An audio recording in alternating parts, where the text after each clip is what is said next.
My aim the aim of my thesis is to kind of overcome this debate to some extent, to look at the different arguments and to see where we can find common grounds to move forward more unified, as a unified movement. And I will do this in two ways, by looking at the philosophical disagreements, but also looking at the practical disagreements on how to conduct animal protection.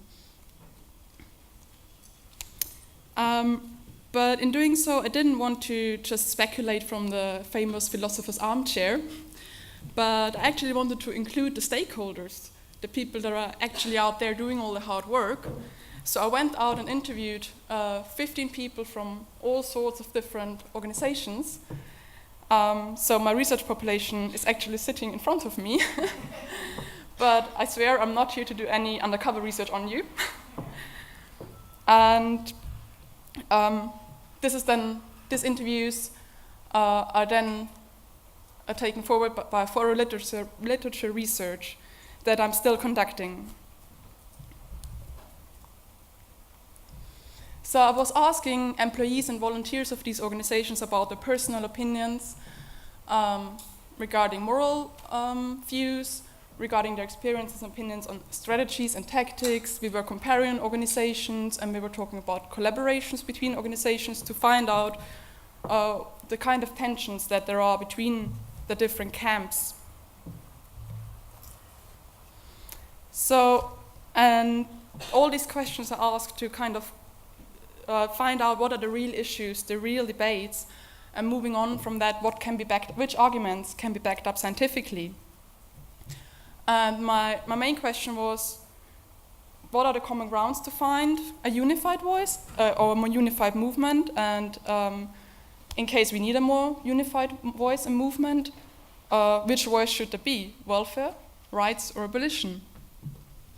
And the reason why I took abolition as a third approach is because I think they're slightly different in a way that while they are grounded in a rights philosophy, they take it a step further by saying, well, veganism is the moral baseline, and we shouldn't even have companion animals. We should actually separate humans from animals, and that's not quite traditional rights philosophy.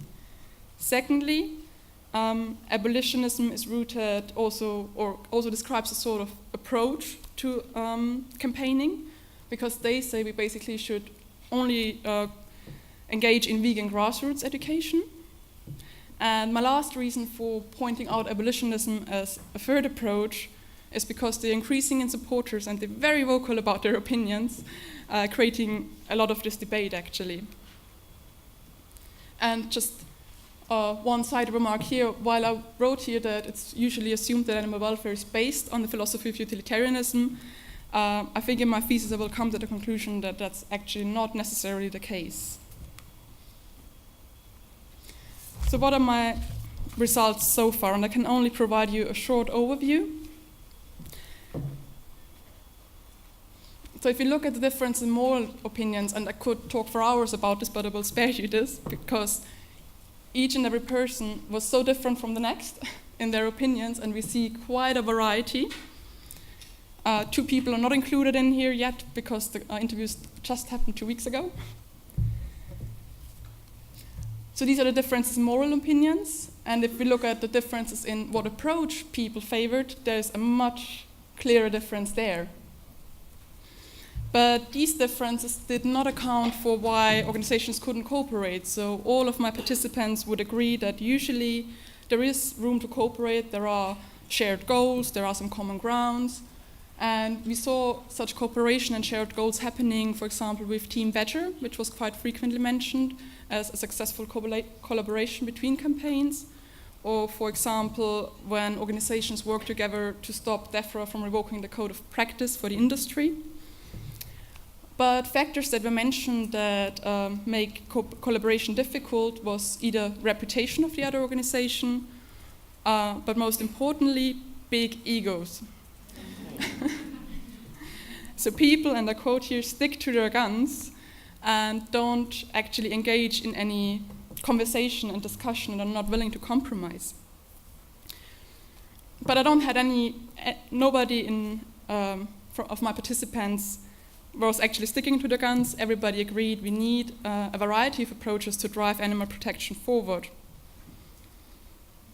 But is one approach better than the other? Well, we have to take a step back and look actually at psychology and some research on human behavior change. And I found some interesting things there. So, and we've heard that already in quite a few talks in the last few days, that everybody has a certain identity based on their background, their experiences, their values, and their beliefs. And we also have something like a psychological immune system. So we want to protect our identity and our values and our beliefs. And when we're faced with something that challenges our identity, our beliefs, our attitudes, our behaviors, then our psychological immune system will come into reaction. And there are several ways how we react to these challenges, these threats. And one of that can be acceptance, so that we actually accept that our attitudes or behavior was wrong and we are willing to change.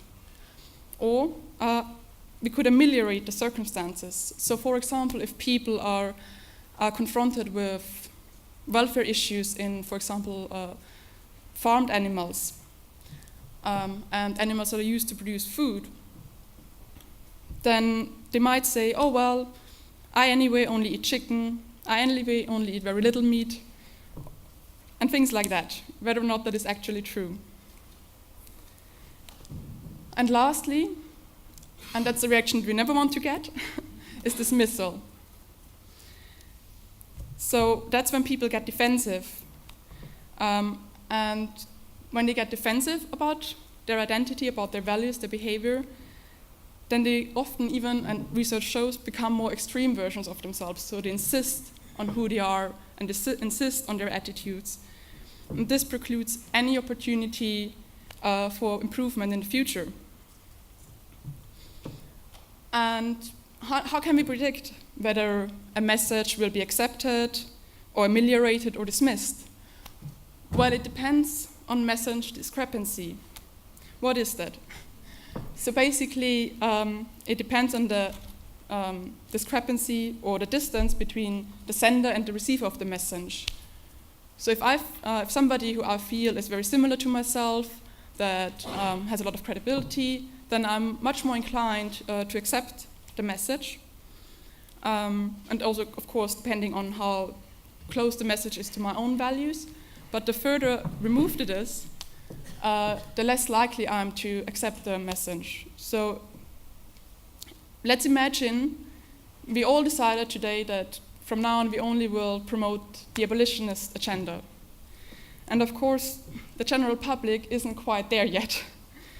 So by doing so, we will actually create a great distance between us and the general public, making them more extreme versions of themselves because they will just dismiss this sort of message. So one size does definitely not fit all, as we've learned also from previous presentations, because different messages have different effects on different people. And so when we design campaigns and messages, then we have to design them for our target audience, and different organizations speak to different target audiences, they appeal to different people. And that's also, in my opinion, the role of welfare and rights, because they just appeal to different people in the way they do things, in the values that they promote. And so they have the chance to get people on board from different paths of life. Other ways to conceptualize the relationship between welfare and rights activism is through a good cop, bad cop strategy. So animal rights is kind of a bit the bad cop in the story, because they make very strong requests that are usually met with resistance from the general public because it is just too much. And then welfare can come in as the good cop, the people that are more similar to the general public, that seem a bit more cooperative, a bit more aligned, and they can actually then facilitate this policy change. Or we could also conceptualize it with techniques from social marketing, the door in the face or the foot in the door technique. So rights is using the store in the face by making very strong requests. but then actually not getting this very strong request, but settling for less. And maybe welfare is the agent and that will ask for less and will actually get it. Similarly, welfare starts with the foot in the door, but making small requests, small changes, and then building up from that. And that can also give a rights approach a basis to build up on. The only thing that research suggests is actually really harmful is a my way or the highway approach. So insisting that I'm right. And this is a quote from one of my participants that sums it up very nicely. We can't be everything to everyone. We need different messages to reach different people. And I think we also need these different approaches, because when we think about human behavior change, everybody agrees that education is key. But there's a problem with education. People usually don't want to change. Because, and as we've heard in previous talks, our behavior is influenced by so many things: personal, social norms, culture, and actually often it's just down to infrastructure, to the environment, the outer circumstances. Are there any channels available to express better behaviors? So I think, unlike abolitionism, who claims that we only need vegan education, there is still a very strong case to make that we also need approaches to change legislation and policies, and to make structural changes. Because legislation or policies can encourage or discourage certain behaviors, and they can assist in creating social norms.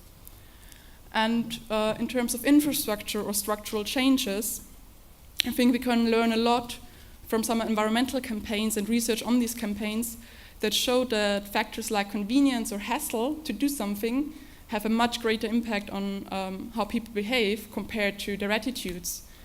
So while people usually would agree that it's important to recycle, whether they really recycle depends on the abundance of recycling bins and how close they are. So what does this mean for animal welfare? And again, the farmed animal example. Well, if people don't have access to high welfare or veggie food, then they won't show this better behavior, then they won't consider it. So we definitely there need better labeling, better quality, and better availability of high welfare or veggie food. So just to sum up what my conclusions are. Well, unlike abolitionism claims, the moral message alone is not enough, but it is still needed, also because people would like to be seen doing things for the right reasons, not for egoistic reasons, like convenience. We don't need one unified message, actually. We need different messages to reach different people, and we need to come at it from different angles. So education, legislation, structural change, and from what we've seen also in the last 2 days, there is a strong case to be made for more local outreach and actually working with the communities, because behavior change is very much dependent on this interpersonal relationship. And I guess what I want to conclude on is that welfare and rights just have different target audiences. And in any campaign, I guess there should be more focus on who we actually want to reach. And I've provided some information here that where you can actually look up on how to consider your target audience better. Thank you.